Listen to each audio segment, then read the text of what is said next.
Humans are the most intelligent species to have existed, and we have the ability to create and use tools which allowed us to survive for thousands of years. There are many different eras of our evolution. We started off as cavemen, gradually forming kingdoms and rule in our medieval and ancient eras, and moving on to our scientific advancements in the industrial era, and leading on to today, the digital era. Before this era, there were lots of problems to our society. It worked up to a point. As humans, we crave power, and because of our intelligence, that led on to massive inequalities and problems, including massive class divisions, racism, genocide, homophobia, sexism, and much more, which has caused tensions in our society. But as we evolve, we seek peace, and therefore, as we move towards peace, we also aim to fix these issues.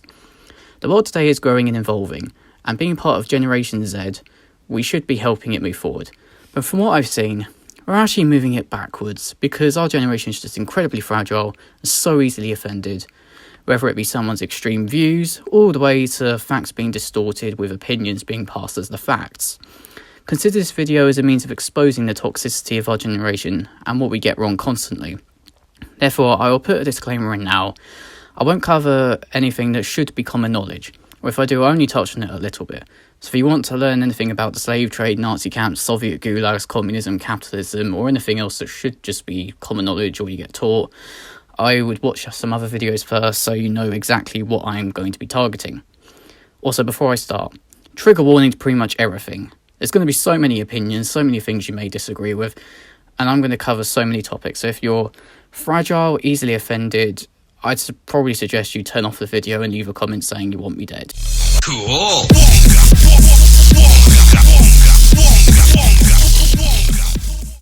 So first off, to explain our generation's fragility are the social justice warriors, or so they say they are. As the name implies, they are people who want to eradicate the inequalities of today's current society.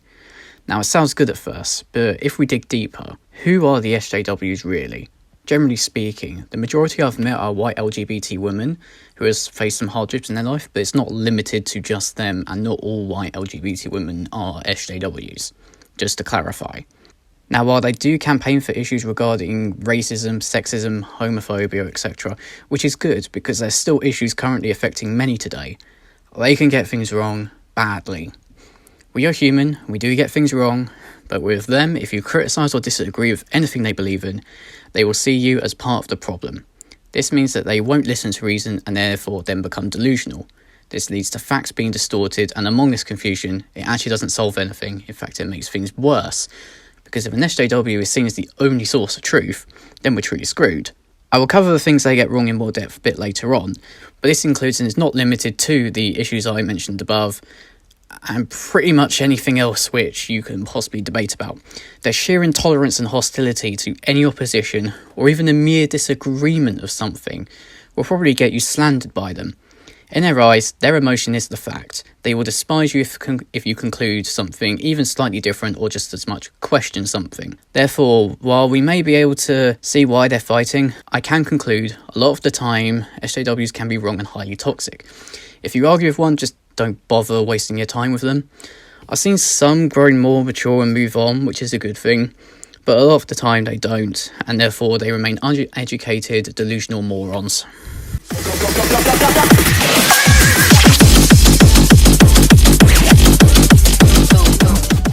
Racism is a massive problem and has been for a very long time in our history. In short, historically we could say a lot of racism started when European colonists took over America and Africa, which allowed them to construct their empires, leading to the slave trade. Even into the mid-20th century there was racial segregation, and it was eventually outlawed in 1964. It should be common knowledge to everyone that a lot of the far right-wing groups, such as the English Defence League and the neo-Nazis, are possibly some of the most racist groups ever today, considering that they do actively attack people who are not white. But this is where things start to break down, where the misconceptions start coming in. Firstly, racism is not only white perpetrator, non-white victim. It is defined as the belief one's own race or ethnicity is superior to another, typically involving skin colour or nationality. A lot of the woke far left believe that this is exclusively in one direction and you cannot oppress the oppressor. Factually, this is actually wrong. In reality, while yes, the majority of victims are non-white people in the UK, and I don't think it will ever be a problem in the reverse direction on the societal scale. I have seen incidents of discrimination against a white person from a non-white person because they're white. Racial prejudice is a form of racism. I should also confirm to you as well that the term reverse racism is actually somewhat redundant, or reverse anything, because discrimination is just plain discrimination, so you should be able to just use the term racism. Secondly, which links to my first point, black people are not the only victims. A lot of people believe for some reason that the only ethnicities are black and white, but that is false. You have West European white, East European white, African black, Caribbean black, East Asian, South Asian, and then again there's possibly more that I've not mentioned, and with all the ones I have mentioned, there are variations of each. At the time this video is being made, a lot of East Asian people are actually being harassed and discriminated against because some idiots think that they all have coronavirus and proceed to disrespect them. That alone is just proof that those with black-skinned tones are not the only victims of racism. So thirdly, let's cover the Black Lives Matter. There's two meanings to it, and there's two different sort of organisations of it. You have the human rights movement, which is campaigning for racial equality. That's good. And you have the Marxist political movement, which is up for debate. They are not the same, contrary to popular belief by many people on all the political sides of the spectrum. Therefore, if you criticise the Black Lives Matter party, I guarantee people will interpret you criticising the movement instead because people are overly sensitive. Being a Marxist party, I have found reason for them to be extremely racist, and also somehow they manage to discriminate or think they can police everyone based on their skin colour, which I think is really bizarre, and I don't know why they're actually a party. Firstly, they think they speak for all non-white people, which they do not. Loads of non-white people have told me that they think they're just incredibly racist and just need to shut the heck up. Secondly, they constantly slag off white people, and there's many posts in which they claim white people are inferior and imply they should be eradicated. If that doesn't scream racism, then I don't know what racism is. It's mostly SJWs who actually promote them in the first place, so this really doesn't come as a surprise. I should also note, as with any ideology, there will be aspects people may not necessarily agree with. For example, a prominent belief of defunding the police or abolishing the police force. While I think there needs to be extra training for police in the UK, for me personally, I think removing the police force altogether will do more for harm than good, and I think you should actually invest more in them to get more training out of them. But people who have slammed me for it just immediately think I'm immediately racist because I'm disagreeing with something that people who support Black Lives Matter are saying. It's not racist, it's just an opinion. If it's an opinion that I can justify, it's neither right nor wrong, it's valid. Any opinion you can justify is a valid opinion. Since ideologies are opinions, there shouldn't be anyone saying someone's opinion is wrong if you can justify it. So therefore, SJWs, please fuck off. I should also note that regarding diversity, I think that being forced to have a certain percentage of the workforce is wrong, as non-white. In nature, diversity among species occurs naturally in ecosystems, and that's just nature, that's just science. So therefore, if there is equal opportunity for all ethnicities, then diversity will develop by itself naturally given time. With different countries with different majorities, it will be different. Interfering with it will just cause more problems, and you could be seen as racist if you impose quotas. So overall, to not be racist, simply just don't judge people based on their skin colour or ethnicity. I don't understand why that is so hard for people to accept, but it is. It's Gen Z, what are we to expect?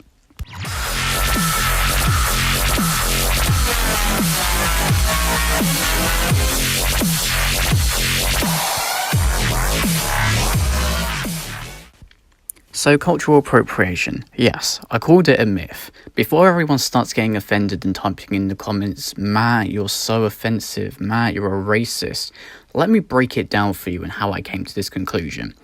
It is defined in the dictionary as the unacknowledged use and adoption of aspects of a different culture, basically being disrespectful.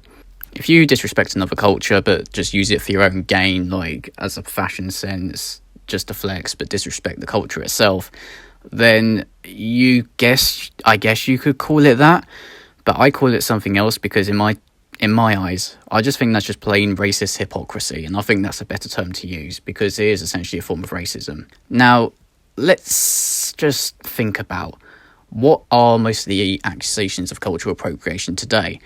Oh my god, let's just take the Adele incident. She's dressed for a Jamaican carnival as a tribute because she loves them. Notting Hill Carnival, why not? People like it. Now, why has she been accused for cultural appropriation? It's because she's white and she's sporting a Jamaican bikini, basically dressed for the carnival, and also she's got a hairstyle that's typically worn by black women. This is a big sigh, because the only reason people are arguing is because of her skin colour, and because you're judging based on someone's skin colour, that's actually racist. She's being very respectful to it because it's a tribute, so she can't be culturally appropriating by definition.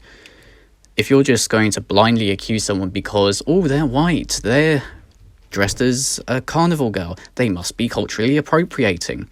No, you're the real racist if you do that, so please, screw off. I also call it a myth because, as I said, the term could be simplified to racist hypocrisy.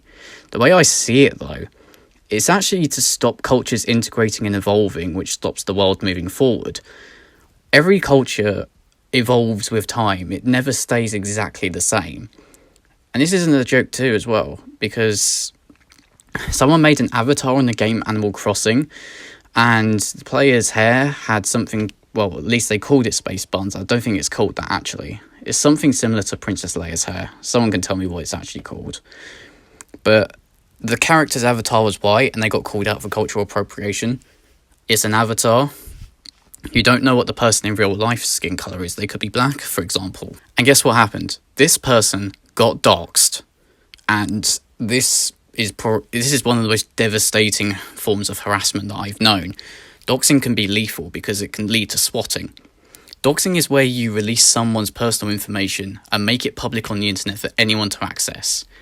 Swatting is where you basically call the police and make up a false hostage situation to go send the SWAT team or the counter-terrorist team in the UK to someone's house to try and sort them out or scare them. This is lethal. Someone died because of this in a Call of Duty dispute a few years ago. So, just why the fuck would you do it? If you dox, I lose all respect for you immediately. Everyone would lose respect for you. You're doxing someone over a video game. You're doxing someone because of how they want to live. Doesn't that just sound like racism to you? In my opinion as well, hairstyles such as dreads and afros, coloured dyes like henna, and small rituals like bowing when greeting should not be ethnicity locked. Any attempt to, in my opinion, is just racist. If they're not hurting anyone and they're doing it just because they want to, and it feels more them, leave them alone. If I hear cultural appropriation used in a way to attack someone only based on their skin colour, I will call you out for racism. That's the end of it. Therefore, there's one of two things you can do. Agree that it is indeed a myth with me, and allow cultures to naturally integrate and let people live their lives how they wanna. Or you can disagree with me on whether cultural appropriation should be a separate matter to racist hypocrisy. But if you do disagree, do not use skin colour as an excuse to go after someone, and especially, never dox anyone. Oh shit, I have a bag of milk.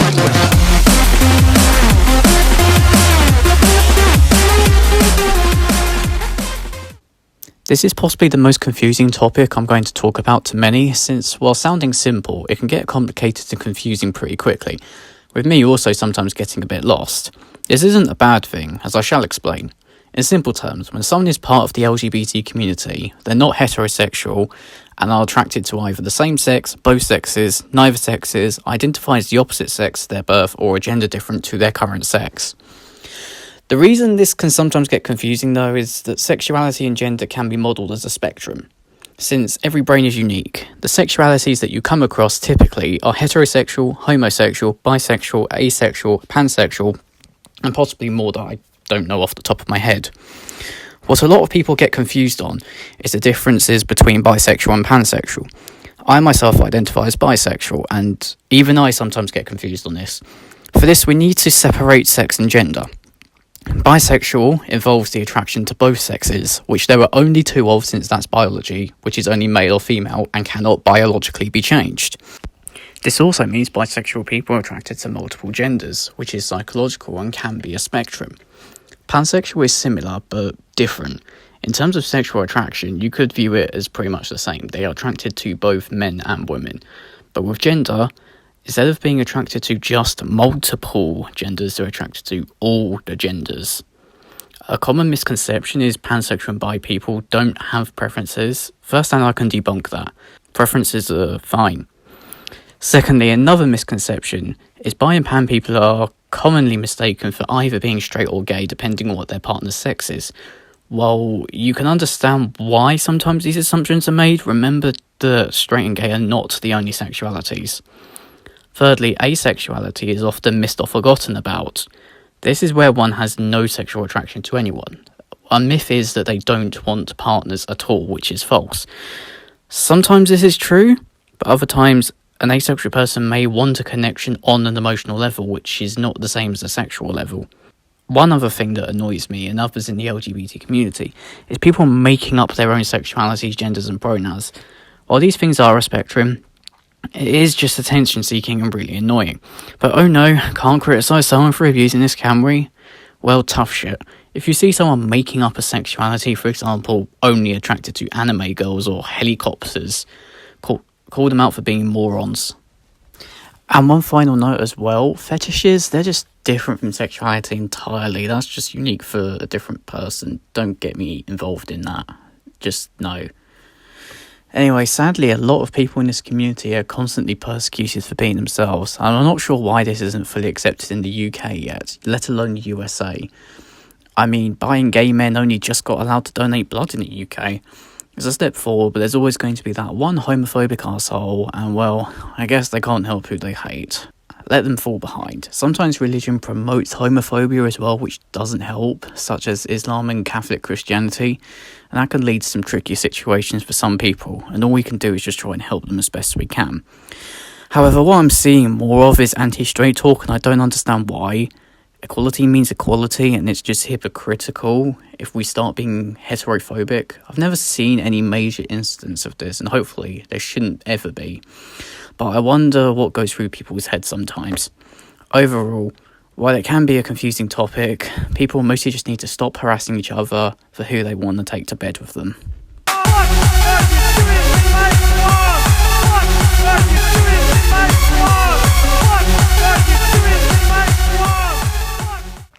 Freedom of speech is a fundamental human right that one should be able to freely express their opinions no matter what they are.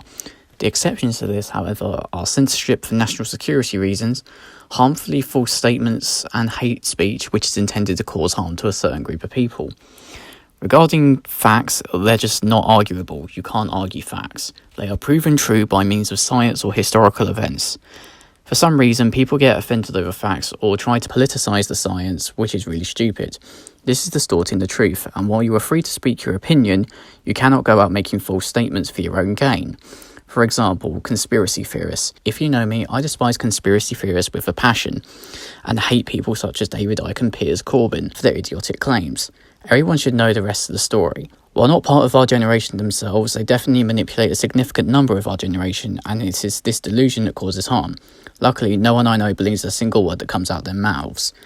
Now on to opinions. Just because you don't like an opinion doesn't classify it as hate speech. Our generation has become fragile, and that the mere criticism of a certain group now is classed as hate speech. Spoiler, it isn't. If you have valid criticism of, say, for example, you don't like a person's views, that isn't hate speech. What is hate speech is if you verbally discriminate with harmful intent. This difference is key, and while hate speech can be a problem, what counts as it is sometimes exaggerated a lot. Overall, sometimes the best thing to do if someone is spewing hate is to let them dig their own grave. So maybe just turn a blind eye and save yourself some trouble. It will be obvious if someone is blatantly homophobic, racist or sexist. Therefore, you can call them out once if you're that bothered, but ultimately don't waste your time.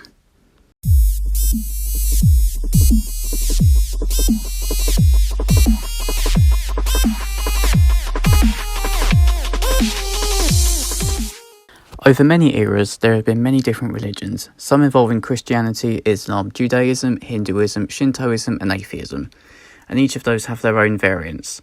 You can essentially break these down into three strengths of beliefs. You have people who are hardline religious, you have those that are moderate or agnostic, and then you have the hard atheists. Being anywhere there is okay if you have religious tolerance and can accept others may have different religions and beliefs. Throughout history, there have been many tensions of religious intolerance, such as Christians persecuting the Jews, the partition of India, which was between Hindus and Muslims, Nazi genocide of Jews, China's Muslim camps, and the Christian divide of Catholics, Protestants, and Puritans. Atheists who do not identify as any religion also face constant pressure and harassment by other religious groups. However, let's go through some of the reasons why religious tolerance is not improving and how we can stop the religious intolerance. Firstly, the Islamophobia is insane. There is a massive misconception, particularly among the far right, that all Muslims are terrorists and abuse women. The terrorist groups are ultra-radical extremists and do not follow the true religion they claim to represent. Islamic State and Al-Qaeda are examples of such terrorist Muslim groups.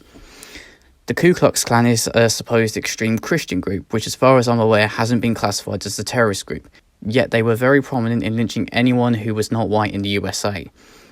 There is no reason to assume every Muslim is going to kill you, so please just chill with the Islamophobia. Anti-Semitism among the left wing is also a problem, and in the UK, Jeremy Corbyn failed to actively eradicate this from the Labour Party. Karl Marx, the guy who started Marxism, was also very anti-Jew. Again, I have no idea why, but this is one of the reasons I view Marxism as evil. Another issue in society which has heavy ties to religion is abortion. A lot of pro-life people are hardline religious and see it as murder. They see life starting at conception. Others, such as social justice warriors and mostly on the left wing, are pro-choice, where they believe only the woman should have the choice and that theirs is the only valid opinion. Realistically speaking, I don't think the divide will ever truly stop. What I think is best is to keep it legal and give the mother the majority choice. But if she keeps it and it's a baby trap, then the father doesn't need to be dragged into child support. You've got to think how this is going to affect the father as well, so that's a factor you might need to factor in as well. Again, this isn't one I can give an easy answer to, so to everyone, I just ask you to stop harassing and trying to kill each other over what you think is right, both for pro-choice and for pro-life. So overall, people just need to chill and let people believe what they want to. If it's a form of terrorism, then yes, we should never tolerate that. But for everything else, the discrimination just needs to stop.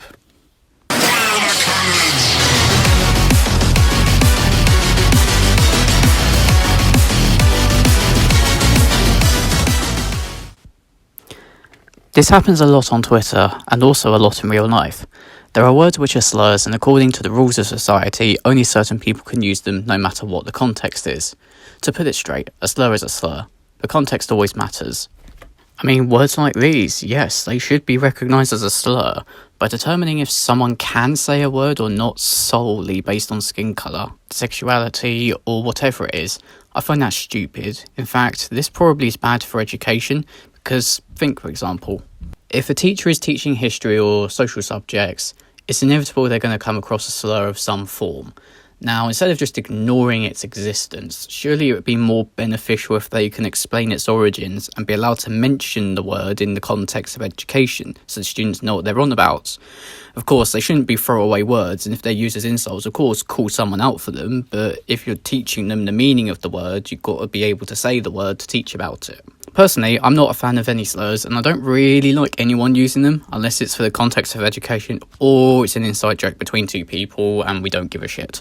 The way I see it, since the only basis of whether it's acceptable to use certain words based on colour, ability, sexuality, is counterproductive to equality, and it just causes further divisions. But then we get to the next issue, and holy shit, basic terms are now offensive. Now, I hate these words being policed about, it's just completely stupid. I've come across multiple terms which have been deemed by some moron as offensive. Woman is transphobic. Crazy is apparently a slur. Insane is also a slur too, apparently. What the hell? The logic doesn't make any sense. Might as well go ahead and say any word is whatever offensive. I don't want to breathe more oxygen into this shit show than I need to, other than to bring this up. But seriously, grow the fuck up. Overall, if something is a racial, sexist, or other harmful slur, I would rather they weren't used at all, but that's just my opinion. The only factual thing I can really bring in is that everyone's getting too sensitive with just generic terms people are using. The best way to differentiate if something is offensive or not is if it's actively being used as a slur or actively being used to direct hate or being used because some people have unfunny senses of humour. Other than that, just use your common sense, and if something is offensive to you because it might be offensive to someone else, as in you're being offended on someone else's behalf, grow a pair, balls or boobs, who cares? If it doesn't directly offend you, just go away.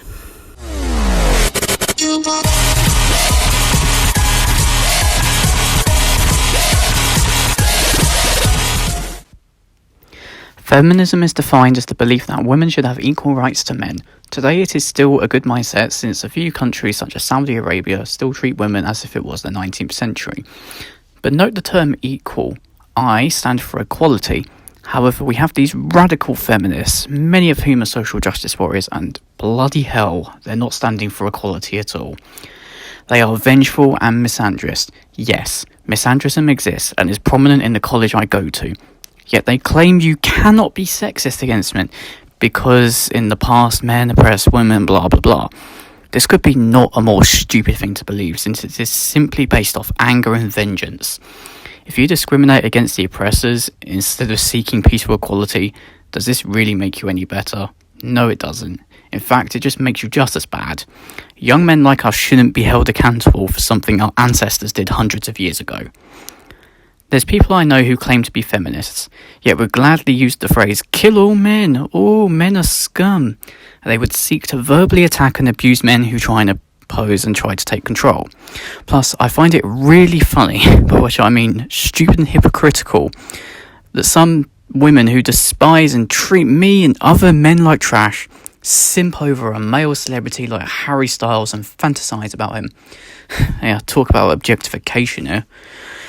Men can be discriminated against. They can be abused. They can be raped. They can face hardships. They can suffer mentally. They can suffer physically. And the list just goes on and on. We're all human. Toxic feminism, as we should call it, is very dangerous, and people should really be educated on the harm they can bring. Today, male suicide rates are sky high with young men, yet women like this still believe that it's okay to use this and insist if a man has a problem with what they say, they are a misogynist. And I've been told this is sometimes a coping mechanism, but if that's really true, why can't men say women are trash without being called a misogynist if we want to use it as a coping mechanism? They feel as if they can discriminate how we cope now with things. So to anyone who thinks you cannot discriminate against men, to anyone who thinks women are superior, to anyone who would dare attack men for speaking out, you'll know better. You are the reason men feel unwelcome in this world. You preach so much about how we should be looking after each other, yet you're causing a lot of harm. You are not feminists, you're just scum. Grow up. Therefore, it is safe for me to assume that this extremist view is harmful and dangerous. A true feminist respects men the same as they respect women. I'm a feminist, for example. People need to remember what equality means. No matter where you are politically, you're part of the problem in society if you're a toxic radical feminist.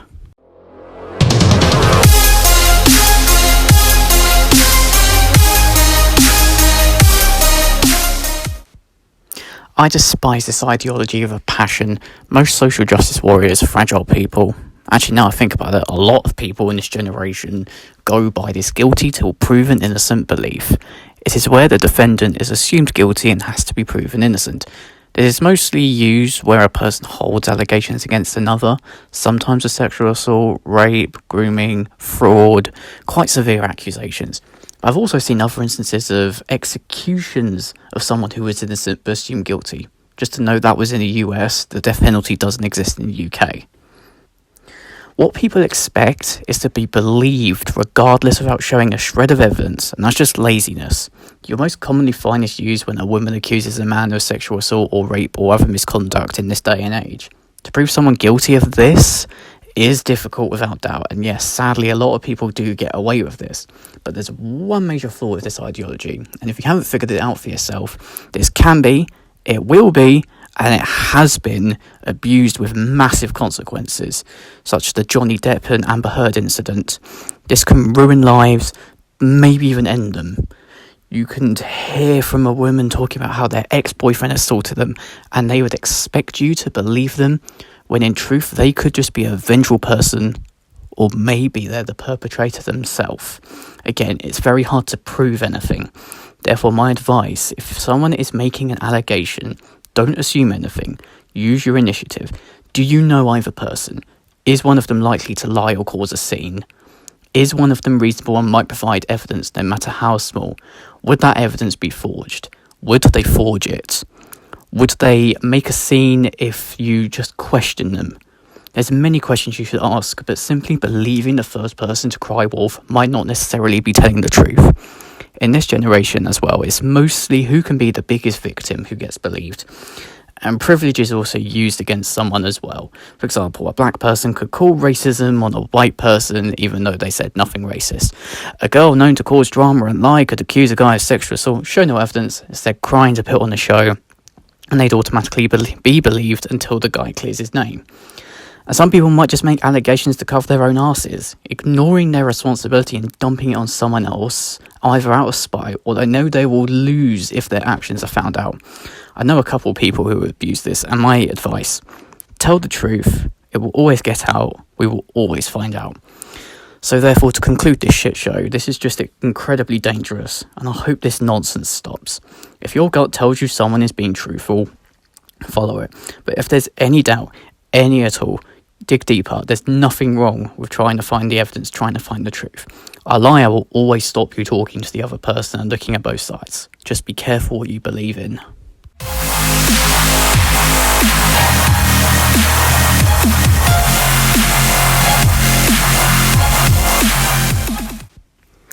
Oh boy, here we go. Cancel culture, in short, is publicly shunning someone for a controversial event, and sometimes these things can be quite severe, such as the Shane Dawson incident, which is completely understandable to call him out and see support for him. Other times, such as the many times James Charles has been cancelled, and dare I say myself, it's a massive overreaction. James Charles says the N-bomb when he's rapping in karaoke, cancelled for racism, even though he's not actually racist. James Charles dances with the D'Amelios in Santa suits because apparently he's not wearing a mask, even though they're socially distant in the video, cancelled. And we shouldn't forget that drama when he was cancelled for trying to groom and seduce a straight person, when in fact James was the target of a plot to kill his career, and this was only discovered after a painful toxic barrage of hate came his way. Linking back to my previous section, this shows why both guilty till proven innocent and cancel culture are extremely toxic. I've got cancelled myself because of what I propose I would hypothetically name my future child, because it wasn't a British name, and I was labelled a racist for that for some reason. I also got cancelled for exposing someone who bullied me and close friends, and she gets away with it, with me being labelled as a misogynist, just going after someone. You might as well cancel me for this whole video because you disagree with a small thing I've just said. Cancel culture is not only toxic but extremely dangerous. If the whole internet is against you, online life is gone. You may be subject to hacking attempts, vile verbal abuse, and other unimaginable things, but it can also affect you offline, which comes to the dangerous part. It could ruin your career. You could be doxxed, and the worst thing is you're unable to redeem or recover any of it, because it will always be held against you no matter how much you try. And this could lead to people suffering and leading on to devastating events. Don't bully someone to the point of death. Let's use an Inspector Calls for example, because everyone who partaked in killing Eva Smith was responsible. So anyone who is responsible for driving someone to, dare I say, pass away at their own hand, you would be responsible if you took part in cancel culture against them. Call out mistakes and controversies, yes, you can do that, but just don't bully them and constantly hold it on them, especially if they have grown since and they want to move on. Our generation just won't move on or forgive, and we've all done something bad before. As long as you grow and improve, we should just move on. As a whole society, we need to learn to let go. You wouldn't cancel me, an 18-year-old, for saying men are superior when I was free. Because, let's admit it, we all did boys versus girls in primary school. Something that happened 15 years ago. I'm obviously a lot more mature than my 3-year-old self. Let it go. Overall, if we can't forgive or move on, we're just stuck in a perpetual toxic environment. Damn, son.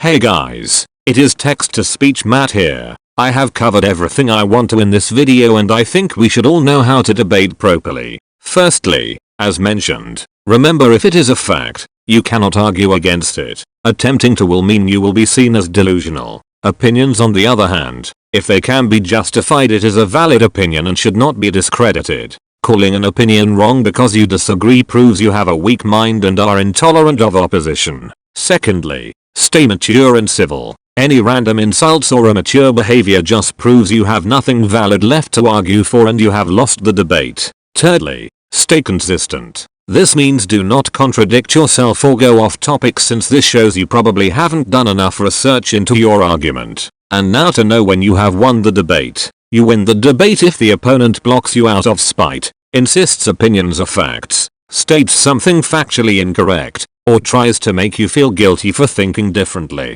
Blocking shows you have no more valid points and cannot take any opposition, which makes you look very silly. So think twice before hitting that block because you cannot handle differences. If you lose the debate, remain civil and calm. People will still have respect for you and the person who won probably will respect you for staying civil. Using these tips, I hope this helps people when they argue with someone who may come across as unreasonable.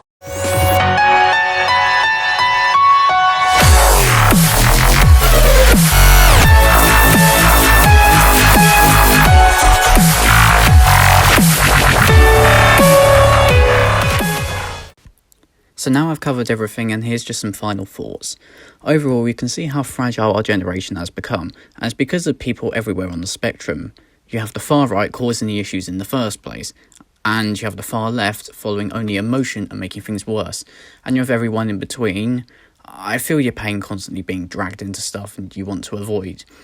You can't say anything without getting an angry response now, and I don't know why we can't just agree to follow the facts and move on while we ensure equality in society. Obviously, Generation Z is just too divided and fragile to deal with any of this. To anyone fed up with all the snowflakes, call them out. Don't be afraid to speak up. Don't be afraid to speak up against SJWs if they're wrong. Even if you disagree with me on anything, just speak up. You're your own individual person. Allowing the fragile and extreme people to bully us into silence will be the downfall of society. I will do what I can in my power to sort this mess out, but hopefully as we all grow up, it should sort itself out. Only time will tell, and it won't be too long until the human race evolves further forwards if we stop being idiots about everything, or a whole civilization collapses because of the stupidity of people in our generation. Therefore, I will leave you this question. Are we as a generation a fragile failure? I hope not, but we will be if this behaviour continues. Thank you for watching, and I'll see you later.